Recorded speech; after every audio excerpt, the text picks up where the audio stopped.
again, my friends. It's more welcome to the cellar that is Leopard Street. Three things today. Post, a little yellow coach, and then a bit more work on the track laying. There is a few things going on here at Leopard Towers over the next week or two. So there's some things I need to do in order to enable that to happen. One of which is I need to be able to remove the end board of the layout. So to do that, I need to get the track cut. So that's the primary focus. But first off, let's look at the other bits. This is Leopard Street. Yeah, just a quick start off. I printed some more mounts for some relays. Yeah, I reconfigured some relay boards. So I'm doing the mountings for these two. This one is for board M, and then that one is for board N. That's at the other end. Post. Right. First off, this little beastie. This is an Ethernet shield that is going on to the Arduino, the DCC-EX, which lurks down there. So I need to actually just have a little, easy little look. Cables. I'm not got a long enough cable. I'll have to get another one. Never mind. Anyway, that's a job. That's a future me problem. These have arrived. We're going to have a little cat. Now, these are printed circuit board sleepers. I mentioned in a previous video I've got some 1.6mm ones I can't find. I had a look on the Model Centre's website, as they now have all the DCC concept stuff. And they had these on basically clearance. Pack of these are the 1mm thick ones. But a pack of these was, I think, about £1.60. They had three. Well, they don't anymore because I've got them. Come to those in a minute. The point work, which is going to do actually the rest of the layout. I've got it all here, along with some more rail joiners. And then I got one of these. Now, I was going to do an unboxing. I thought I'll just have a quick look at it last night, and I ended up destroying the box trying to take it out because so tightly was it wrapped. This is the Hornby track cleaning coach. I've heard various things about it. Some people say it's not bad for the price. I think I paid about 25 quid for it. Other people say it's complete garbage. But for 25 quid, I thought I'll get one and I'll have a little look. Besides, it's quite cute. I think it'll look quite good with Thomas round. Apparently, you need to push it round, so we're running backwards, but never mind. This is fairly obviously one of Hornby's little crappy coaches. Different moulding, though. And it's got on the underneath a pair of spring-loaded contacts that can individually move, and you stick little self-adhesive abrasive strips to them. One thing I would say, Hornby are a little bit miserly. You get 3 pairs of strips. They do sell extras, but seriously, 3 pairs? I did put a dozen or so in it. They are abrasive. Now, I know people say you shouldn't sand rails. They're no more abrasive than a track rubber, though. And critically, obviously, this thing it's got enough weight to stay on the track, and they're lightly spring-loaded, so they just rub along the surface. I suspect if you've got dirty track, this isn't going to help. But I suspect if you've got fairly clean track, it's going to help keep it clean, which is actually what I want.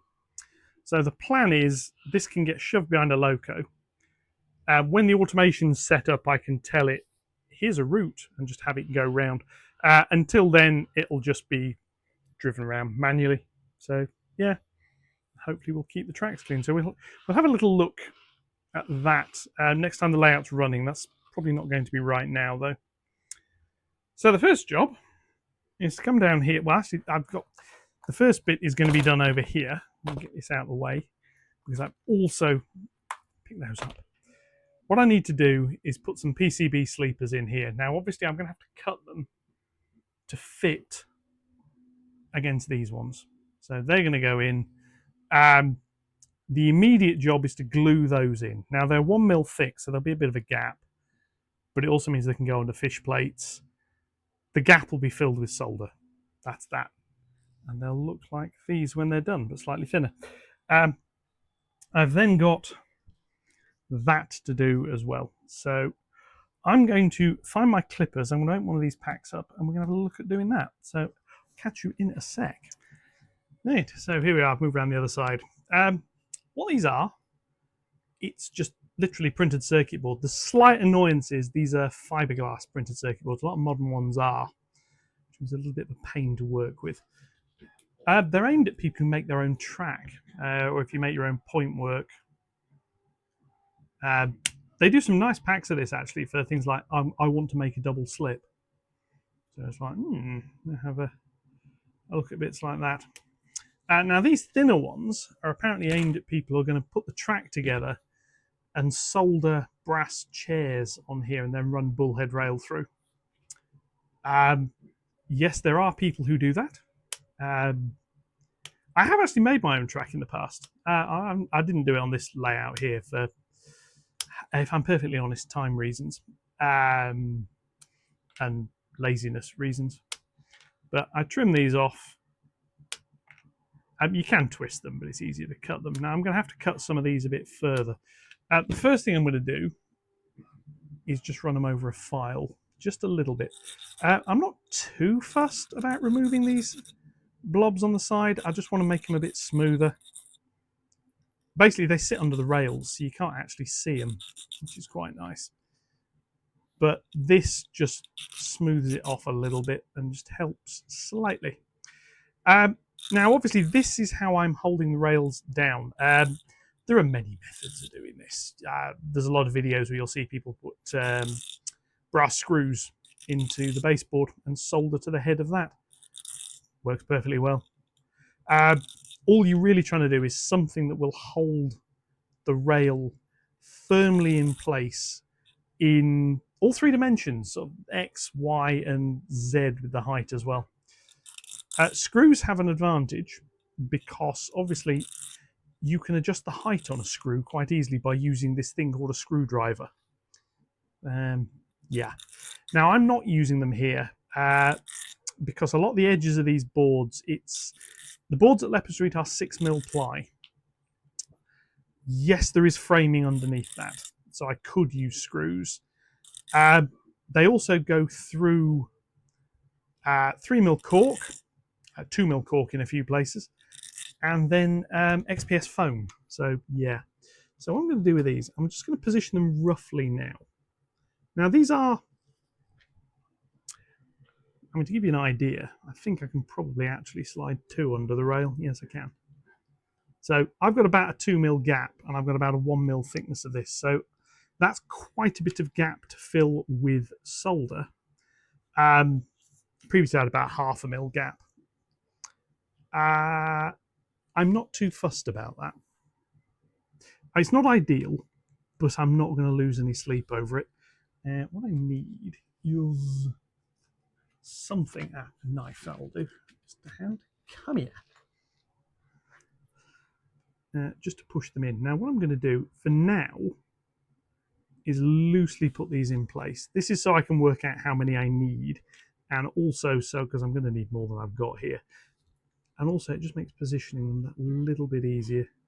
See, like that one is touching this other sleeper. So what I'm going to do is bring this out. I'm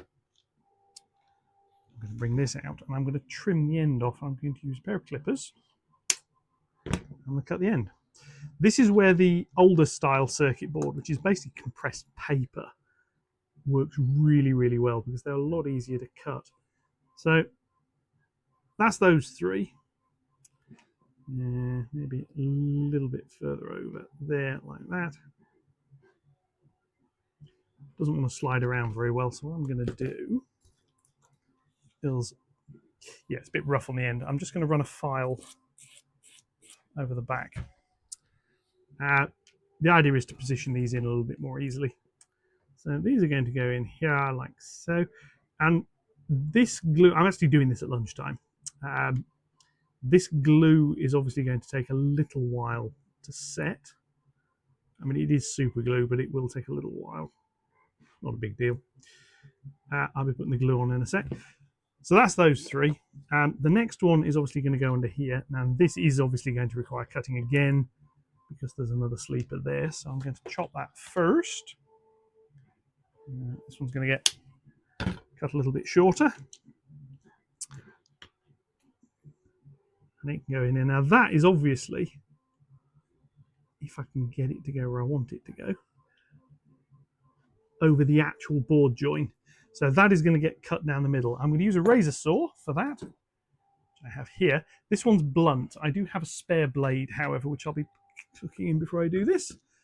This next one is also going to need cutting. Cut that. It's going to go under here, like so. And I'm going to need another one on the top of this as well.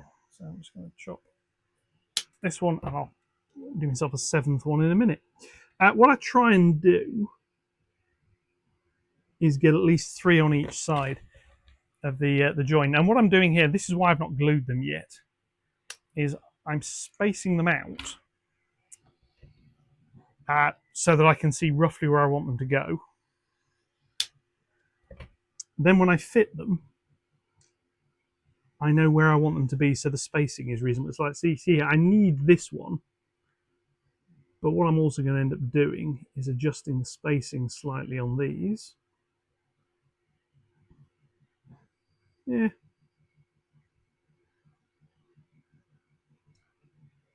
A little bit awkward to do sometimes. Possibly move that one over a little bit more, and then that one a little bit. Something like that.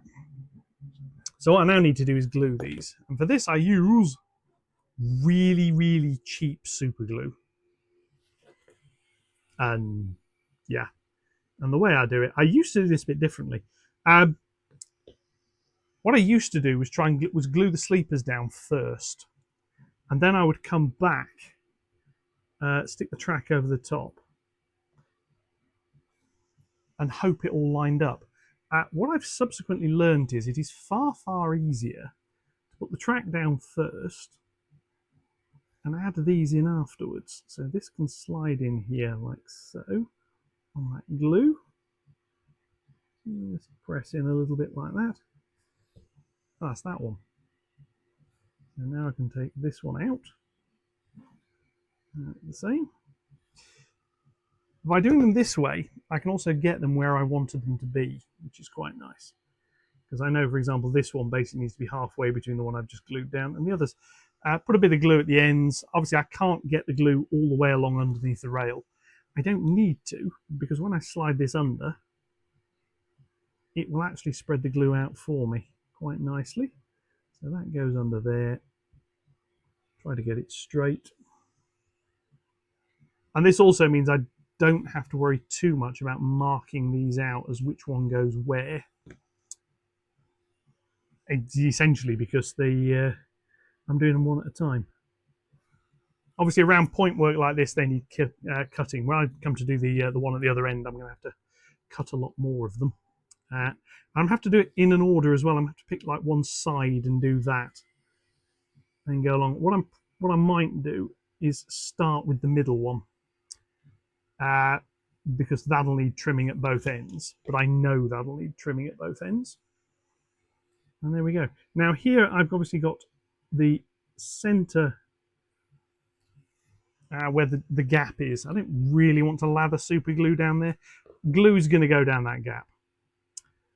Super glue is decently strong. However, a small amount of this cheap super glue is not going to be enough to stop me from separating these boards later. And that's there like that, and it just gets pressed down into the glue, and we carry on. So I'm going to take these ones here out. These I can just do these. What I'm actually going to do is do the middle one first. I'm going to go here, that. Can't really get down the end, so I'm not going to bother. And there we go. So one thing that is actually quite useful to do with this is have something to hold the glue with.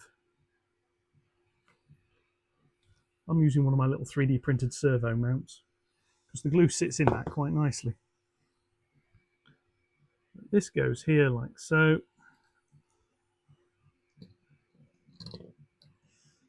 The glue goes in it when it will stand up, obviously. Yeah. This into here. In between the middle of those. And what you want is just enough of the silver exposed either side to solder to. Although here most of the solder will actually be under the rail, which is going to work quite nicely. These joints are soldered. I don't know why that won't stand up. Anyway, never mind. I'm going to be soldering these ones here as well, because basically this tiny little stub of track here, I'm not going to give its own power feeds to. That's this end. I'm going to go and do the other end, and we'll be back in a bit, and we'll do some soldering. So I'll catch you in a minute. Yeah, Mr. Printer is busy. These are 2 more uncouplers to go with 2 more uncouplers. Anyway, right. That's now had a chance to dry. If we wander down here, this has also had a chance to dry. Neither of them look perfect. Both of them look good enough. So the next step is going to be getting the soldering iron over here. Plug it in down there and put it up here with the extension.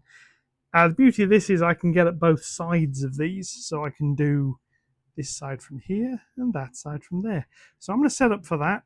We're going to get these soldered, and then I'm going to get them cut. So I'll be back in a minute when I'm set up.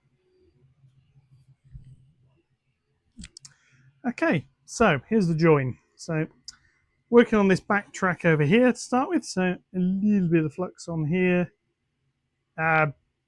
Should help the solder flow. This is about cleaning it as much as anything else. So what I'm going to do, I have the iron heating up. 375. I'm going to clean the tip of that off a bit. I'm going to come around here. Now I've gone with a chunky tip. So 3D printer's now finished. What I want is to get a good quantity of solder on here. Now I'm going to tin the pad on the base, and then it goes into the rail. And what it's got to do is basically bridge the gap between the two. Now the gap is a little bit bigger than it probably would be ideal, because it's about 1 millimeter, but it is what it is, unfortunately. And there's the 3D printer saying, "I've done." That's a couple more, and we'll do this one. The end here. So yes, a little bit of a tedious process. This decent sized soldering iron tip, pretty much a requirement. However, what you need is something that can hold quite a bit of heat, because the rail actually acts as quite a large heat sink. So the moment you touch all of this, you take a lot of heat out of the tip. I mean, yeah, it's fine. It's what's going to happen. I mean, it's how the thing works. But if you have a decent size tip on the iron, it can store a fair chunk of heat. And because it can store a fair bit of heat, it'll keep the temperature high for longer, is the idea. Right, 2 more in here. So if I do this one and this, that's onto there, and then 1 more here.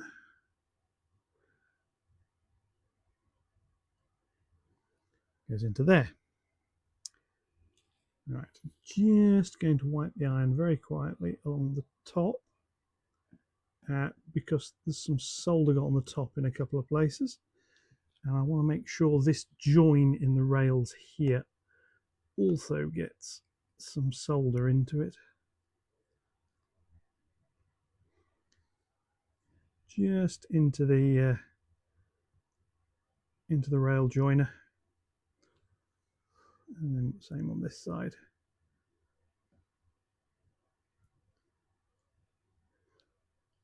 There we go.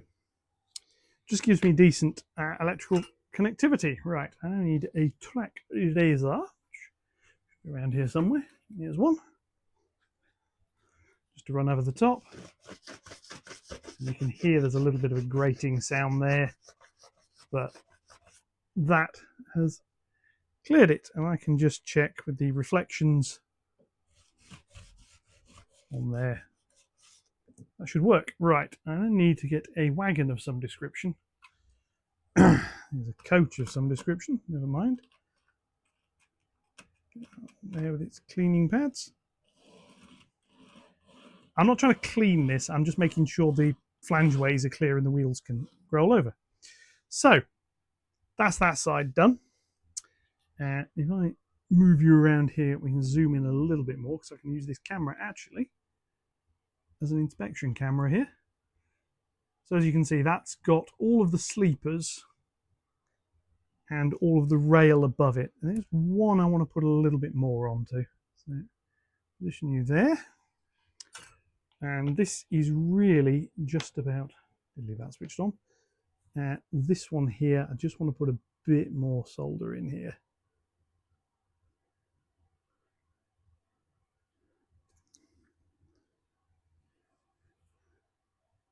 And make sure that does actually melt onto all of it.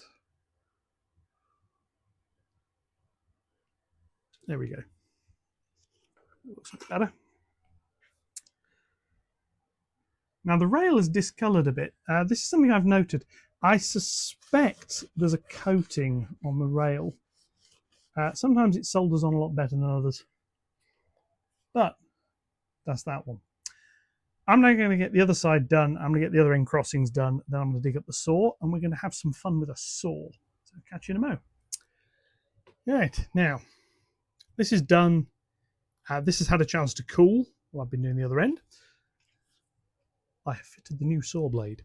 So what I'm now going to do is cut this. Now the beauty is I can use the track next to it as a guide.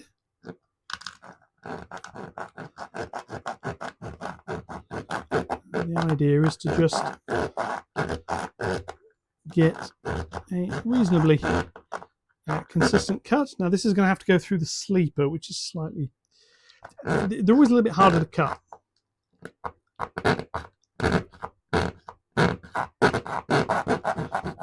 There we go. Start cutting the rail nicely there. Now it's through the rail, and down to the sleeper and the other rail.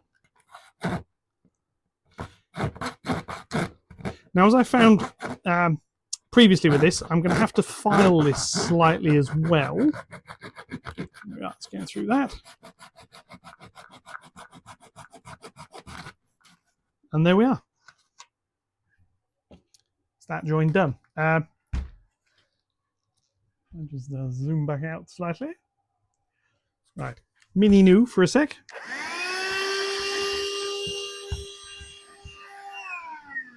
Just clean that up. And then back to Mr. Coach.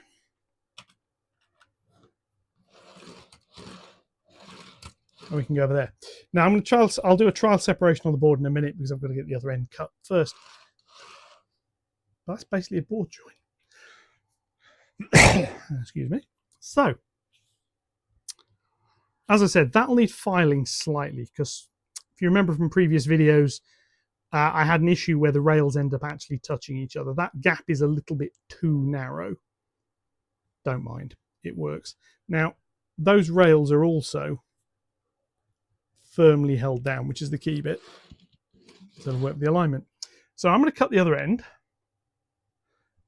Then we'll try taking it apart again and see how it goes. Back in a sec.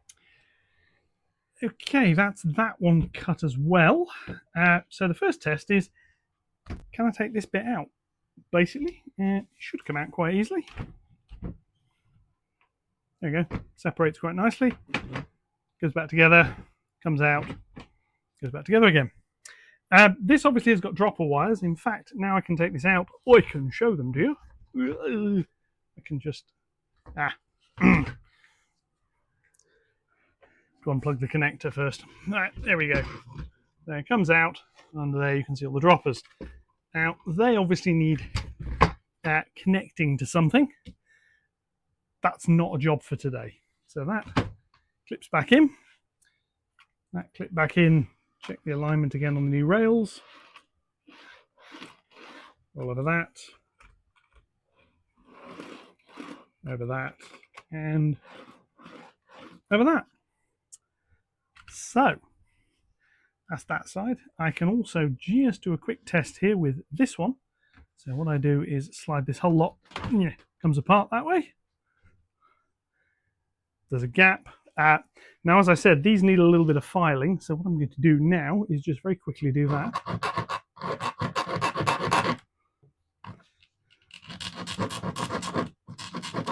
That's actually slightly annoyingly lifted the sleepers a bit. So what I'm going to end up doing is putting a load more super glue around here in a minute.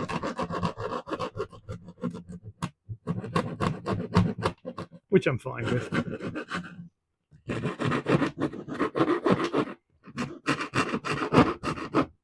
This is just about making sure when this goes back together there is a slight gap. So if I now do this here, like that. Yeah, there's a slight gap there now. And again, just check Mr. Coach can run over that. Now that means this road is in. This board has now got its various bits cut. I can't now run on here until I power this board up, which means this board's got to come off. That is going to happen, but it's not going to happen tonight. The other thing I want to do today, I want to run that little coach round. I want to run this little yellow coach. So I'm going to clear a bit of nonsense out of the way so that I can do that. And then I'm going to power up. So I'll see you in a mo once I've cleared this off back to the point I can run trains again. Right, now, there. I've cleared the main part of the layout, so the station is populated again.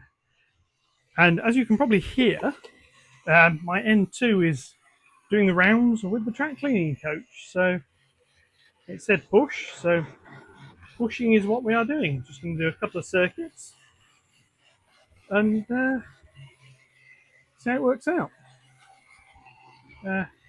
It's staying on the rails, which is basically the first challenge around here. Coming around. So this is well, I say I'm manually driving it.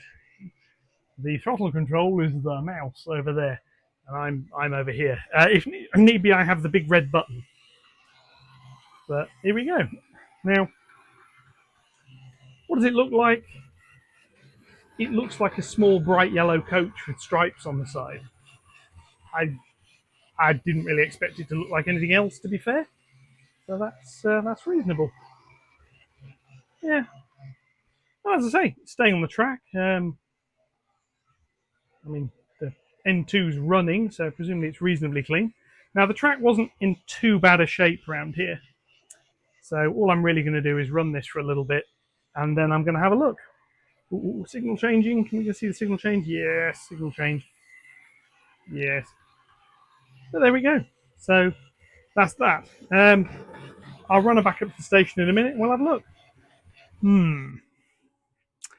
Well, that was the plan anyway. She got to here. There's nothing wrong with the train. Nothing wrong with the coach, running quite nicely. She got to here and just everything stopped. I looked up at my power board. The top two displays were lit. The bottom one was off. And I was getting a clicking sound as something resets just over and over and over. There seems to be a fault on the 5-volt logic circuit now. It wouldn't be Leopard Street without something like that, would it? It's nothing to do with the new track because I've not done anything on the 5-volt bus. Yeah, there's a problem somewhere I need to look into. It's running 5-volt logic on about 1.6 amps normally, which is probably not far off what it should be. So I don't think that's the issue. I don't think it's overloading. It's a 4 amp supply. It should be fine. Somewhere there's a short circuit. Now, annoyingly, I used to be able to come down here and I go, oh, it's a piece of a piece of something I'm not going to mention on YouTube, and just unplug all of those jumper cables, and then only that board fired up. So he said, oh, I'll turn it on. Right. Well, fires up. Normally that one's all right. I'll plug this one in. Oh, we now have a problem. You've isolated where the problem is. Slightly harder to do now. Now I've got that panel down there. Didn't really occur to me when I did it, but it's going to make debugging a little bit more awkward. But yeah. I need to go around and have a look. But the thing that interests me the most is I can hear clicking when I turn it on. I shouldn't be able to hear clicking. Clicking means a relay. The relays shouldn't be powered from that bus. They should all be powered from the power bus, which is that brick on the floor down there. Anyway, that's a future me problem. So the thing I'm going to do is I'm going to have a little look at the bottom of this little beastie and stick her on something, and we can zoom in slightly. There's the pad. So yeah, I mean she's picked up some dirt on just a few runs around, and to be honest, yeah, I'm quite happy with that. I mean it runs. It's heavier than a normal one of these coaches. This is spring loaded. It's a fairly straightforward little bendy metal spring. You might be able to see it inside the windows. But what this means is I could, if I wanted to, 3D print something else to sit under there, like a cloth pad holder or something. But it means there's a little bit of weight on it. It's not the full weight of the coach. It's just the force of the springs. So these aren't rubbing on the surface. They're just sort of gliding across the top. But yeah, that's picked something up. They're possibly slightly miserly with how many of the cleaning pads you get, but yeah, it'll do. See how long they last. It is slightly abrasive material. It's a very fine grit. I mean, this is P400, and it feels finer than that. Push comes, I do have some like P2000 grit sanding and polishing paper somewhere, so I can always swap it for bits of that. Anyway, so that's not been entirely successful because the layout has got a fault on it again somewhere that I need to dig up. The clicking is this corner. It's either board E or board H. I suspect board H. That was actually the first one that got wired in, so I suspect I've missed something on powering the relays there. I'll sort it all out. The whole lot could do with rewiring, to be honest. It's not going to happen, but there we go. Anyway, yeah, there's plenty to do in the future. So I'm going to say relay boards and other bits and pieces. That's going to be it for this video. I don't have time to do a full electrical debugging session. So that's that. As usual, comments, etc. welcome. A couple of people have commented. I had a question on basically how come you can't get into all the platforms, which is quite correct. The original plan was you could. That was going to be a double slip into a point here, so you could come off and go all the way across. Somebody suggested taking that out. In this era, you did have arrival and departure platforms. Not everywhere. Some were universal, and some are here. But it's a little bit of operating interest is how we've got that. So yeah, platforms 1 and 2 and the little stub road over basically the 3 tracks that side, you can't run into, but you can run out of. I can't even do wrong way running to get into the. Not really because the layout's not signaled for it. I mean, obviously that would be an issue. Yeah, I could have put another crossover here or something. There isn't actually a crossover anywhere on the lower deck until I put the station in with this crossover here. There was no way to actually drive a train from the inner loop to the outer loop without going around the reversing loops, which are there currently. Obviously, a little bit vertical. Anyway, never mind. Yes, so that's it for this one. I'll catch you all in the next one, where hopefully, well, the first job I need to do actually before I can start really on this. This board here has got to come out because its controller is sitting basically where this point servo needs to go. So I need to move the controller. I won't be fitting that point yet. What I'm going to do is I'm going to run the track down here just as a piece of track. And I'm going to fit the points on this board here first. There'll be a couple along there. Reason for doing that, and there'll be another one here. Reason for doing that is to get that all in a straight line. I'm then just going to cross the two pieces of track. That'll tell me exactly where that needs to sit to get the track spacing right. But the first job is shifting that controller that way a little bit. Doesn't need to go very far, but that's a job to do. So there's lots and lots of little jobs to do. The work that's been done here at Leopard Towers is the loft is being boarded for storage. I'm not putting a layout up there. We'll go and have a look when it's done. But so that was essentially I needed to get that bit done because that bit's got to come out so that somebody knows what they're doing, can get the power box to put the lights and stuff up there. So yes, that's that. So that's the future. Anyway, enjoy the rest of your week. I will catch you on the next one. And this has been Leopard Street. Thank you very much and goodbye.